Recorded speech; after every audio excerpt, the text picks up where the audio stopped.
বাংলা বলছি চ্যানেলটি সাবস্ক্রাইব করুন এবং সমস্ত অনুষ্ঠানের আপডেট পেতে বেল আইকনটি অন করুন।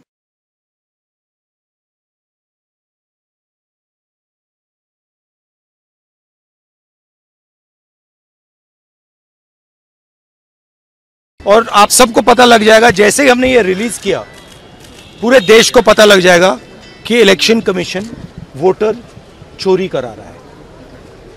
किसके लिए करा रहा है? किसके लिए करा रहा है? बीजेपी के लिए करा रहा है। ओपन एंड शट है,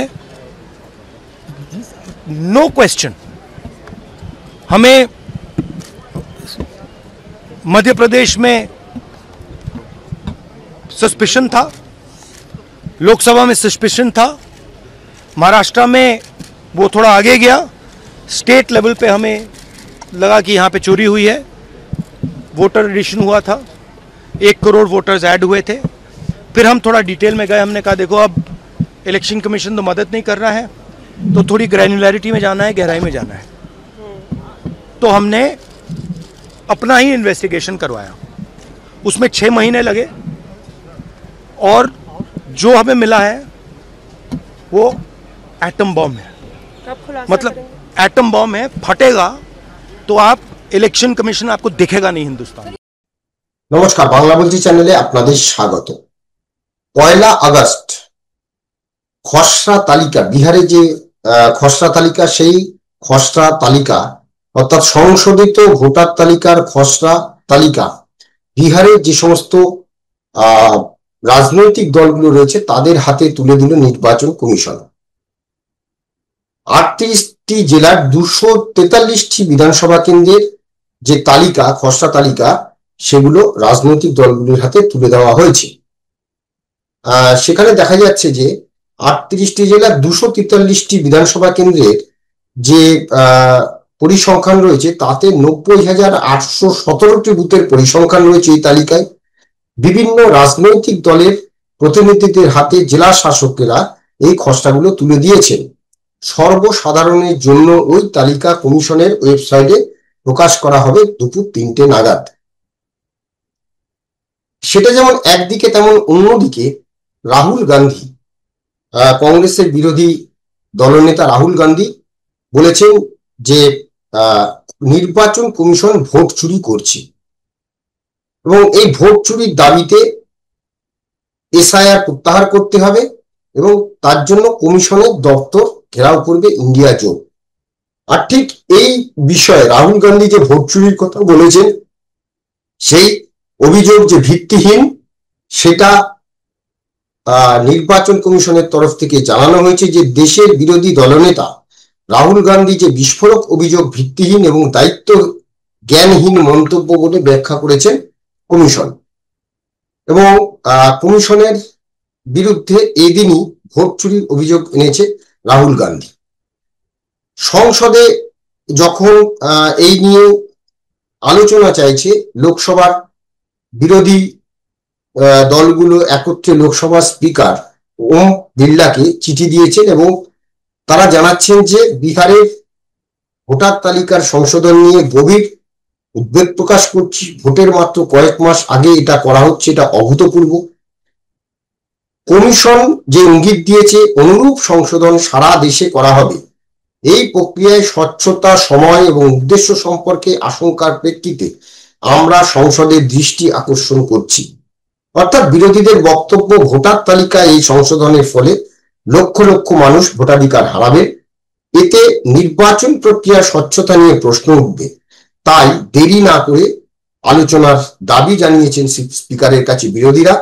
বিরোধীদের চিঠিতে সই করেছে কংগ্রেস, তৃণমূল কংগ্রেস, ডিএমকে, সমাজবাদী পার্টি, এনসিপি, শরদ পাওয়ার, শিবসেনা, উদ্ধব ঠাকরে, আরজেডি, আরএসপি প্রমুখ দলগুলো।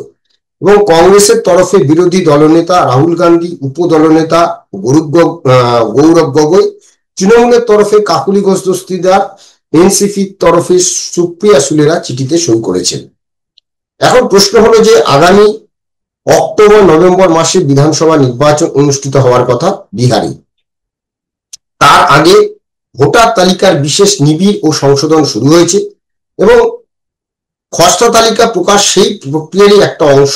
এই তালিকা প্রকাশের পর যাদের নাম ওঠেনি বা এই নিয়ে কোনো আপত্তি আছে কিনা তা 1 মাসের মধ্যে কমিশনকে জানাতে হবে। কারো নাম বাদ দিতে হলে বা কারো নাম তালিকায় জুড়তে হলে সেই সংক্রান্ত আবেদন 1 সেপ্টেম্বরের মধ্যে জমা দিতে হবে। অর্থাৎ আজ 1 আগস্ট, 1 সেপ্টেম্বরের মধ্যে এগুলো জমা দিতে হবে। রাজনৈতিক দলগুলির পাশাপাশি যে কোনো ভোটার অভিযোগ জানাতে পারবেন। বিহারের এই এসআইআর নিয়ে একাধিক মামলা হয়েছে। অভিযোগ, ভোটারদের কাছ থেকে ভোটাধিকার যাচাইয়ের জন্য যে নথি চাওয়া হয়েছে সেই তালিকায় আধার কার্ড, ভোটার কার্ড, রেশন কার্ডের মতো যে সমস্ত নথি আমরা নিজেদের নাগরিক হিসেবে দেখানোর জন্য রাখি বা আইডেন্টিটি হিসেবে রাখা হয়, সেগুলোকে রাখা হয়নি। এই নথি দেখালে হবে না এবং আদালতে তাই নিয়ে আপত্তি তুলেছে বিরোধীরা। সুপ্রিম কোর্টে এই সংক্রান্ত মামলা বিচারের দিন এবং আগামী 12-13 তারিখে এই নিয়ে শুনানি হওয়ার কথা। এখন প্রশ্ন হলো, তাহলে এই বাংলায় মানে এই বিহারে যে সংশোধিত তালিকা প্রকাশ হলো, এবার কি বাংলায় এই সংশোধনী হবে? যা জানা যাচ্ছে এই বাংলাতেও কিন্তু এবারে এই যে সংশোধন অর্থাৎ এসআইআর এখানেও হবে এবং তার জন্য কিন্তু শোরগোল তুলেছে। এবার প্রশ্ন হলো যে এই যে প্রায় যে এত প্রায় 60 লক্ষের কাছাকাছি যে নাম বাদ গেছে, যে নামগুলো বাদ গেছে, সেই নামগুলো কি সত্যি সত্যি 1 মাসের মধ্যে তারা যারা রয়েছে তারা প্রমাণ করতে পারবে? বা যারা মৃত ভোটার, যেটা সুপ্রিম কোর্ট বলেছে গত 2 দিন আগে, যে প্রশান্ত ভূষণ এবং বিরোধীদের যে আইনজীবী প্রশান্ত ভূষণ এবং কপিল সিব্বলকে বলেছেন যে 15 জন জীবিতকে নিয়ে আসুন যাদের নাম মৃতদের তালিকায় রয়েছে। পারবেন কি? সেটা যেমন একদিকে তেমন অন্যদিকে বিরোধীরা এত চিৎকার এত চেঁচামেচি করছেন, কিন্তু তাদের কাছে যে প্রকৃত তথ্য অর্থাৎ সত্যি সত্যি যাদের নাম বাদ গেছে তাদের নিয়ে তাদের তথ্যগুলো নিয়ে নির্বাচন কমিশনের কাছে তো তারা অভিযোগ জানাতেই পারবে, কিন্তু তারা সেখানে না করে কেন এই চুরির কথা বলছে? এই বিষয়টা তো নির্বাচন কমিশনে তুলেছিল বিরোধীরাই। আমরা যদি দেখি দিল্লি নির্বাচন, তার আগে মহারাষ্ট্র, তার আগে হরিয়ানা, এখানে বিজেপি জয়ের পরেই রাহুল গান্ধী প্রথম বলেছিলেন যে প্রচুর ভুয়ো ভোটার বিভিন্ন জায়গায় ঢোকানো হয়েছে এবং তার জন্য নাকি বিজেপি জয় হয়েছে।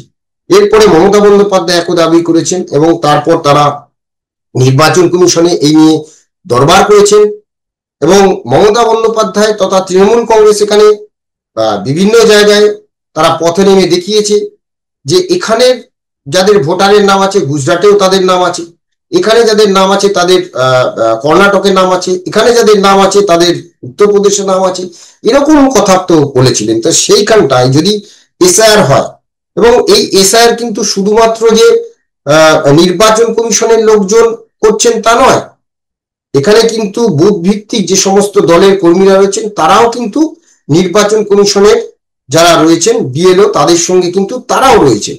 তো এই জায়গাটাতে যখন প্রশ্ন যে ভোট চুরি বলে যে রাহুল গান্ধী সহ বিরোধীরা যে চিৎকার চেঁচামেচি করছেন, সংসদে আলোচনা হবে বলছে, কিন্তু প্রকৃত তথ্য কোথায় এটা কিন্তু সকলে বলছে। এবং এই জায়গা থেকে এই যে রাহুলের ভোট চুরির যে অভিযোগ, সেটাকে একদম দায়িত্বহীন ভাষায় অভিযোগটাকে মানে ভিত্তিহীন এবং দায়িত্বহীন বলে কমিশন জানিয়ে দিয়েছে।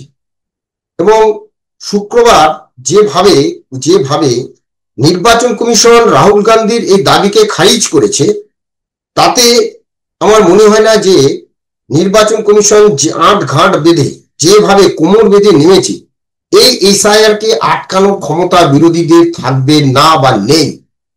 যদি থাকতো তাহলে তো তথ্য প্রমাণ কথা বলে, সেই তথ্য প্রমাণ কোথায়? এই যে আজকে রাহুল গান্ধী যেটা বলেছেন যে ভোট চুরির কথা বলেছেন, সেখানে পরিষ্কারভাবে নির্বাচন কমিশন যে জবাব দিয়েছে তাকে ভিত্তিহীন দায়িত্বহীন মন্তব্য করে ব্যাখ্যা করেছে কমিশন। এবং তাতে বলা হয়েছে রাহুল গান্ধী যেটা বলেছেন যে নির্বাচন কমিশন বিশাল মাপের ভোটার প্রতারণা করেছে এবং নির্বাচন কমিশন বলছে রাহুল গান্ধীর এ ধরনের ভিত্তিহীন অভিযোগকে আমরা উপেক্ষা করি, আর প্রতিদিন বিরোধীরা যে ভিত্তিহীন অভিযোগ একের পর এক তোলা হচ্ছে তাকে গুরুত্ব দিচ্ছে না কমিশন। এবং কমিশনের তরফে আরো বলা হয়েছে প্রতিদিন বিভিন্নভাবে হুমকি দেওয়া হচ্ছে। এর পরিপ্রেক্ষিতে দেশের সমস্ত নির্বাচনী আধিকারিক যারা অবাধ, মুক্ত, স্বচ্ছ পদ্ধতিতে নির্বাচনী কাজ করে চলেছেন তাদের এই ধরনের দায়িত্বজ্ঞানহীন বক্তব্যে কান না দেওয়ার পরামর্শ দেওয়া হয়েছে। এবং রাহুল গান্ধী লোকসভার বিরোধী দলের নেতা নির্বাচন কমিশনকে সরাসরি চাঁদমারি করে বলেছিলেন কমিশন সরাসরি ভোটে যুক্ত, এবং 60 লক্ষের কাছাকাছি যে নাম বাদ গিয়েছে এ বিষয়ে যদি কারো আপত্তি বা সংশোধনের বিষয় থাকে তা 1 মাসের মধ্যে সেরে ফেলতে হবে। এই তালিকা সংশোধনী নিয়ে সুপ্রিম কোর্টে বেশ কয়েকটি আবেদনও জমা পড়েছে।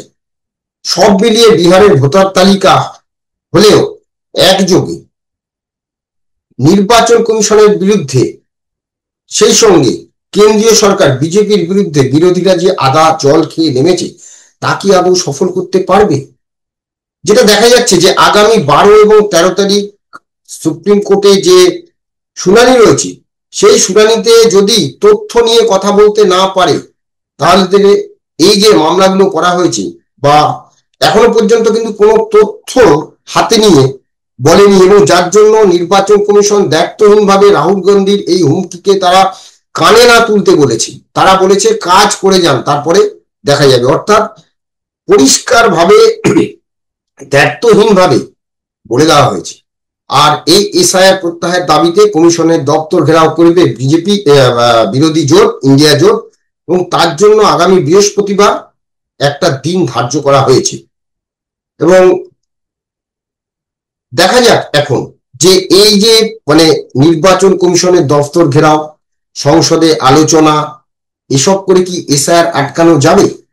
এ রাজ্যের ক্ষেত্রেও একই কথা, যে তৃণমূল কংগ্রেস যেভাবে হুমকি দিচ্ছে তাতে কি এসআইআর আটকাতে পারবেন এ রাজ্যের যারা শাসক দলের রয়েছে?